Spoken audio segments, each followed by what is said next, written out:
Il suffit de regarder dans un portefeuille ou simplement de consulter le solde de son compte bancaire pour se poser une question en apparence toute bête. Qu'est-ce qui donne fondamentalement sa valeur à un simple morceau de papier? Ou même à une simple ligne de code informatique aujourd'hui. Absolument.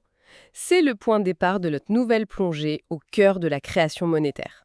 Je suis vraiment ravie d'explorer ce sujet aujourd'hui, car l'objectif de cette discussion, ce n'est pas de ressasser des définitions académiques poussiéreuses. Ah non, surtout pas. Ça, on laisse ça au manuel scolaire. Exactement.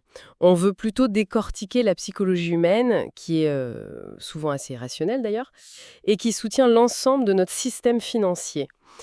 Pour quiconque observe l'actualité économique avec les histoires d'inflation ou les décisions des banques centrales, comprendre ces rouages invisibles, c'est juste indispensable. C'est même vital pour comprendre le monde dans lequel on vit, oui. Et pour commencer, j'aime beaucoup cette image classique du paysan, tu sais, celui qui arrive sur la place du village et qui essaye d'échanger son beurre et ses poulets contre des bols et des foulards. Le fameux problème du troc. C'est ça. Très vite, ça devient un casse-tête mathématique totalement incompréhensible. Il faut évaluer chaque bien par rapport à tous les autres. Du coup, notre paysan propose d'utiliser des œufs comme unité de compte. C'est une bonne idée sur le papier. Les œufs permettent de remplir les 3 rôles fondamentaux qui transforment un simple objet en monnaie. D'abord, la mesure de la valeur, pour comparer un poulet à un bol. Ensuite, l'instrument d'échange. Et enfin, le réservoir d'épargne. Voilà. Sauf que, dans la pratique, les œufs, ça pose un problème logistique majeur. Oui, ils finissent par faire une belle omelette sur le chemin du retour. C'est exactement ça. Et cette petite métaphore amusante illustre parfaitement pourquoi l'humanité a dû chercher des supports, disons, plus durables. L'évolution de cet instrument d'échange révèle vraiment une quête perpétuelle du support logistique idéal. On est donc naturellement passé aux métaux précieux. Ouais. L'or et l'argent cochent toutes les cases. Ils sont divisibles, ils ne s'altèrent pas avec le temps, et surtout, ils concentrent beaucoup de valeur sous un tout petit volume. Ça facilite énormément le transport. Mais le métal n'était qu'une étape. Ce qui est fascinant dans l'analyse qu'on étudie aujourd'hui, c'est ce passage du métal au papier. C'est décrit non pas comme une simple évolution technique, mais comme un véritable basculement psychologique. Un drame monétaire même. Le mot n'est pas trop fort. C'est le moment précis où la monnaie cesse d'être une marchandise avec une valeur intrinsèque pour devenir une pure abstraction. La mécanique de cette transition, elle s'opère vers la fin du Moyen-Âge avec les orfèvres. Tout à fait. Parce que transporter des coffres remplis d'or sur les routes de l'époque, c'était extrêmement risqué. Il y avait des bandits partout. Donc les marchands ont commencé à confier leurs métaux précieux à ces orfèvres qui, eux, avaient des coffres forts bien solides. Et en échange, l'orfèvre donnait un petit reçu en papier. Un reçu qui disait, en gros, le porteur de ce papier possède tant d'or dans mon coffre. Et pour fluidifier le commerce, les marchands ont commencé à s'échanger directement ces bouts de papier pour régler leurs dettes, plutôt que de faire des allers-retours constants pour retirer le métal physique. C'est la naissance du billet de banque. Mais attention, à ce stade, tant que chaque billet correspond exactement à une once d'or dans le coffre, le système reste, disons, matériel. La vraie rupture, le changement de paradigme, il arrive quand? Il arrive quand l'orfèvre observe une régularité statistique très simple. Les déposants ne viennent absolument jamais tous réclamer leur or en même temps. Jamais tous ensemble. Exactement. Et fort de cette observation, l'orfèvre, qui devient alors banquier, se met à émettre des reçus supplémentaires, des reçus pour de l'or qui n'existe pas dans ses coffres, simplement pour accorder des prêts et toucher des intérêts. C'est ce qu'on appelle le système des réserves fractionnaires. Voilà. Et à cet instant précis, la nature de la monnaie change du tout au tout. Elle devient fiduciaire. Ça vient du latin fiducia, qui veut dire la confiance. La valeur du billet ne vient plus du métal, puisqu'il y a plus de papier que d'or, mais de la confiance collective dans l'émetteur. C'est une construction mentale surpuissante, mais en même temps tellement fragile. Si la confiance s'évapore et que tout le monde se pointe à la banque le même jour, c'est la faillite instantanée. La fameuse panique bancaire. Et pour illustrer la force stupéfiante de cette habitude et de cette confiance, il y a un exemple historique que je trouve juste incroyable. Ça se passe au Canada français, à la fin du XVIIe siècle. Ah oui, l'épisode de la monnaie de carte. C'est un cas d'école fascinant. En gros, la Nouvelle-France souffrait d'un problème chronique. Les navires qui venaient de métropole avec les pièces d'or et d'argent pour payer les soldats arrivaient souvent en retard ou même coulaient en route. Et en 1685, l'intendant Jacques de Meules se retrouve coincé. Sans le sou pour payer les troupes. Voilà, la mutinerie lui pendait au nez. Alors, dans un geste de pragmatisme totalement désespéré, Il réquisitionne tous les jeux de cartes à jouer de la colonie. Des simples cartes à jouer? Des cartes avec des piques et des cœurs, oui. Il les fait découper, il met sa signature dessus, il ajoute le sceau de l'administration et il leur donne une valeur faciale pour payer la solde. Et hop, ces bouts de carton se retrouvent en circulation pour acheter le pain et la viande. Et le plus dingue dans cette histoire, ce n'est pas tellement le bricolage technique de l'intendant, c'est la réaction des colons. Ils l'ont accepté sans brancher? Parfaitement accepté, cette monnaie de cartes a circulé pendant des décennies par vagues successives. Les gens ne donnaient pas de valeur aux cartes pour la qualité du carton. Ils les acceptaient parce qu'elles facilitaient les échanges du quotidien. Et parce qu'il y avait cette confiance minimale que la couronne française finirait par les racheter un jour. Exactement. Ça allait même plus loin. Malgré les ordres directs de Versailles qui interdisaient ces pratiques, les gens continuaient de s'en servir. Des rapports des années 1740 montrent que les habitants cachaient et épargnaient ces cartes. Elles étaient devenues un véritable réservoir de valeur. Ce qui prouve que n'importe quelle matière, même la plus triviale, peut être monétisée si le besoin d'échanger est fort et que la convention sociale s'installe. Ça casse complètement le mythe selon lequel c'est l'État qui crée la monnaie d'un coup de baguette magique. C'est une erreur très courante de penser ça. On a tendance à croire que la monnaie est une créature de la loi, décrétée par un gouvernement. Mais cette vision constructiviste est fausse. Il y a d'ailleurs une métaphore marquante dans la tradition bancaire pour expliquer ça. L'État n'est pas la mère de la monnaie. L'État, c'est la sage-femme. J'adore cette image. Elle est très juste. La sage-femme, elle assiste l'accouchement, elle prépare le terrain, mais ce n'est pas elle qui conçoit l'enfant. La mère de la monnaie, c'est l'usage, la tradition, l'acceptation volontaire du public.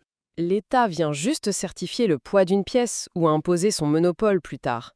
Mais s'il essaye de forcer l'usage d'une monnaie en laquelle personne n'a confiance, ça ne marche pas. Ça ne marche jamais. Le marché est implacable. Les gens vont se tourner vers des devises étrangères, vers l'or ou vers le marché noir. L'État peut bien vous obliger légalement à accepter un billet, il ne peut pas forcer sa valeur réelle. Et ce décalage entre la valeur faciale d'un billet et sa valeur réelle, c'est ce qui nous amène au fameux pouvoir d'achat, un terme qu'on entend tous les jours aux informations. Souvent utilisé à tort et à travers d'ailleurs. La planche à billets. Pour dissiper cette illusion, nos sources utilisent l'analogie d'un simple sac de pommes de terre. C'est redoutable de simplicité. La base d'une économie saine, c'est la production. Un paysan cultive un champ, récolte un sac de pommes de terre et le met sur le marché. Il a créé une utilité réelle pour la société. Voilà. Et la monnaie qu'il reçoit en l'échangeant, ce n'est pas une richesse abstraite. C'est un certificat légitime, une créance, qui prouve qu'il a fourni quelque chose à la communauté. Ce certificat lui permet de revendiquer plus tard une utilité équivalente produite par quelqu'un d'autre. Une vraie monnaie doit donc toujours être adossée à une production préalable. Portée de la richesse réelle qui a été créée. Le problème, c'est quand l'État ou la Banque centrale décide d'imprimer de nouveaux billets pour financer ses déficits. Sans qu'aucune nouvelle richesse, aucun nouveau sac de pommes de terre n'ait été produit. Exactement. L'État injecte dans le circuit des créances supplémentaires qui ont exactement la même tête que celles obtenues par le travail honnête. Sauf que ces nouveaux billets vont entrer en compétition avec les anciens pour acheter la même quantité de biens. Donc si la quantité de billets double, mais que le nombre de pommes de terre reste le même, la valeur de chaque billet est divisée par 2. C'est la mécanique pure et dure de l'inflation. Une dilution silencieuse de votre pouvoir d'achat. Et cette dilution, ce n'est pas juste une théorie économique froide. L'histoire nous montre ses conséquences destructrices. Et là, le récit devient vraiment saisissant quand on aborde l'Allemagne de 1923. La République de Weimar, le cas d'école de l'hyperinflation. Le gouvernement allemand, accablé par les réparations de la Première Guerre mondiale, a fait tourner les imprimeries d'État jour et nuit. Le quotidien des gens est devenu complètement fou. Les prix ne montaient plus tous les mois ou toutes les semaines, ils montaient d'heure en heure. Il y a des témoignages qui racontent que les ouvriers étaient payés à midi et devaient littéralement courir vers les boulangeries parce qu'à 17h, leur liasse de billets ne valait plus rien. La monnaie avait perdu ses 3 fonctions de base.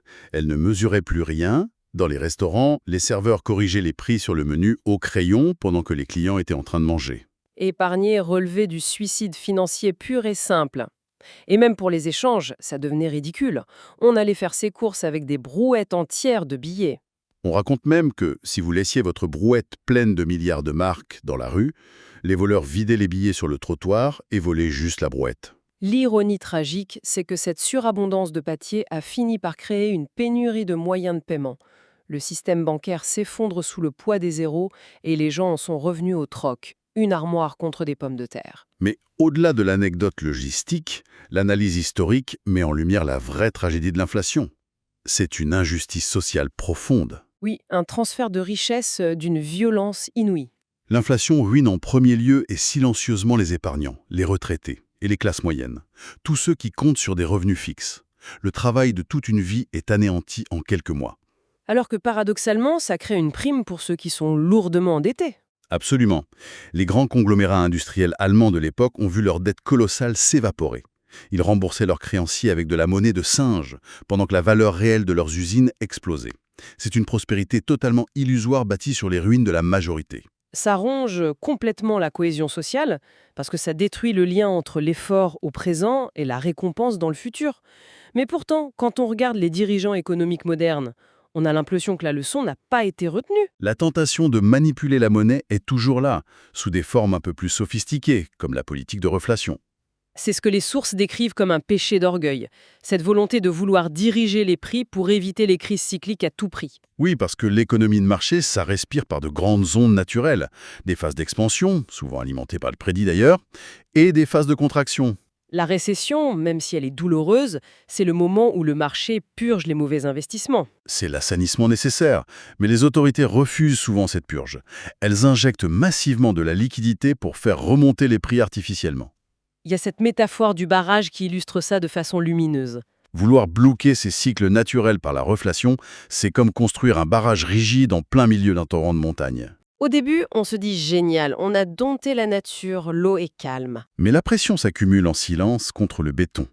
En empêchant les petites inondations régulières qui libèrent la pression de l'eau, on prépare le terrain pour une rupture systémique. Et le jour où le barrage cède sous le poids des déséquilibres, la vague qui s'abat dans la vallée détruit tout sur son passage, bien plus que les fluctuations normales de la rivière. C'est le danger majeur des politiques d'argent facile à répétition. Alors la grande question, c'est de savoir ce qu'on peut retirer de toutes ces observations, concrètement, pour sa propre compréhension du monde, pour notre vie de tous les jours. La leçon pratique immédiate, c'est de garder en tête que la monnaie n'est qu'une créance sur l'actif social. Ce n'est pas une richesse en soi. La véritable sécurité, ce n'est donc pas d'accumuler des liasses de billets sur un compte en banque qui fondent sous l'effet de l'inflation. Non, la vraie sécurité repose sur ce qui est tangible, le travail, les compétences, l'épargne investie dans l'outil de production ou des actifs réels. Ça offre une super grille de lecture pour décrypter l'actualité.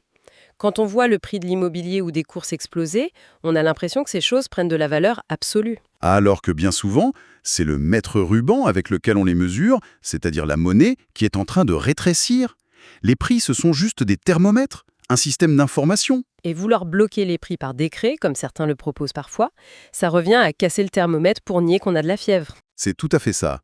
Ça ne guérit pas la maladie sous-jacente de la création monétaire excessive, et ça finit toujours par créer des pénuries. Pour résumer un peu l'esprit de notre échange, on pourrait dire que la monnaie, c'est vraiment le miroir de l'âme d'une société. Une belle image, oui. Si la monnaie d'un pays est saine et stable sur plusieurs générations, c'est que la société respecte le travail de long terme, la propriété, et qu'elle a fondamentalement confiance en son avenir. Et à l'inverse, si elle vacille et se déprécie rapidement, c'est le symptôme clinique d'un corps politique qui consomme le capital du passé au lieu d'investir. Les peuples finissent toujours par avoir la monnaie qu'ils méritent. Avant de se quitter, il y a une ultime réflexion très provocante qui est soulevée et qui m'a beaucoup marquée. C'est sur la fragilité de notre système actuel.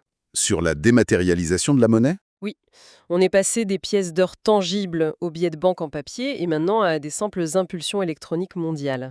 La monnaie n'a même plus l'épaisseur d'une carte à jouets de la Nouvelle-France. C'est de l'information pure. Et la question qui tue, c'est la suivante. Si la panique psychologique a été capable de détruire des monnaies de papier en quelques mois à l'époque de la République de Weimar... À quelle vitesse foudroyante la confiance pourrait-elle s'évaporer aujourd'hui ? Exactement. À l'ère des réseaux numériques instantanés où on peut vider un compte bancaire depuis une application mobile un dimanche à 3 heures du matin, Des milliards de capitaux peuvent fuir un pays en une fraction de seconde. La volatilité potentielle a atteint un niveau inédit dans l'histoire humaine. c'est une question absolument fascinante, un peu vertigineuse même, qui invite quiconque s'intéresse à l'économie à prolonger la réflexion bien au-delà de notre discussion d'aujourd'hui. Merci beaucoup pour cet éclairage passionnant. Avec grand plaisir. À très vite pour une prochaine analyse en profondeur.